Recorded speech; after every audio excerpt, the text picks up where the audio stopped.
आज का टॉपिक है कंडीशनल सेंटेंसेस। ये बहुत ही इंपॉर्टेंट टॉपिक है ग्रामर में और कॉम्पिटेटिव एग्जाम के लिए खासकर बहुत ही इंपॉर्टेंट होता है। तो वीडियो थोड़ा लंबा हो सकता है, 1 मिनट से ज्यादा हो सकता है, तो पूरा देखना। अभी पढ़ने की कोशिश मत करो, मैं जो बता रहा हूँ उसे सुनो और समझने की कोशिश करो। एक लाइफ टाइम लेसन है, एक बार समझ जाओगे तो हमेशा याद रहेगा।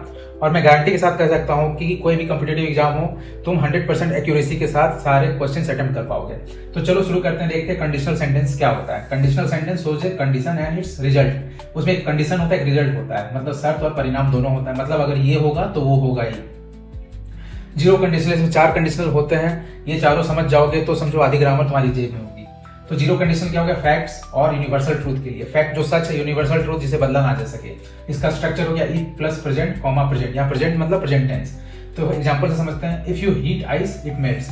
मतलब अगर तुम बर्फ को गर्म करोगे तो ये पिघलेगा ही। मतलब ये साइंस है, यूनिवर्सल ट्रूथ है, इसको तो बदल नहीं सकते हैं। और सही बात है, अगर बर्फ को गर्म करेंगे तो पिघलेगा ही।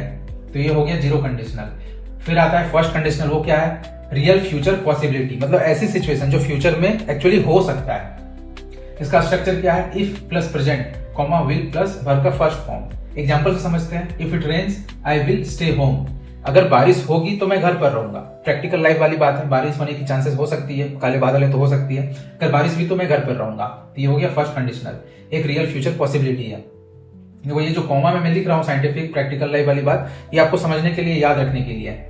ठीक है। फिर आता है सेकंड कंडीशनल। ये एक इमेजिनरी या अनरियल है, मतलब ख्याली, जो हमारे सोच में, दिमाग में है। रियल नहीं है, अनरियल। अभी मतलब रियल नहीं है, वो चीज एक्चुअली है नहीं। तो इसका स्ट्रक्चर क्या हो गया? If plus past comma would plus verb का फर्स्ट फॉर्म। एग्जांपल समझते हैं, if I were rich I would help others. अगर मैं अमीर होता तो मैं दूसरों की मदद करता। यहाँ पे मतलब ये अनरियल इमेजिनरी है। अगर मैं होता मतलब अभी तो मैं हूं नहीं, बस एक ख्याली। अगर मैं होता तो मैं दूसरों की मदद करता। यहाँ पर ड्रीम मोड ऑन, मतलब सपनों की दुनिया। तो ठीक है, ये इमेजिनरी या अनरियल सिचुएशन के लिए सेकंड कंडीशनल हो गया। थर्ड कंडीशनल हो गया पास्ट रिग्रेट, मतलब बीती हुई बातों का पछतावा होना।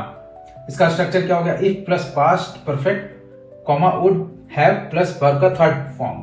If I had studied I would have passed. अगर मैं पढ़ा होता तो मैं पास हो गया होता। ठीक है। क्लासिकल स्टूडेंट पेन, मतलब स्टूडेंट जो फेल हो जाते हैं उसको ये दर्द समझ में आता है कि अगर मैं पढ़ा होता तो पास हो जाता। मतलब मैं पास्ट में पढ़ा नहीं, इसलिए मुझे पछतावा हो रहा है, मतलब पास्ट रिग्रेट। ठीक है। तो इसमें याद करने वाली कौन सी बात है? जो रिमेंबर करने वाली बात है, हर कंडीशनल में 2 पार्ट्स होते हैं।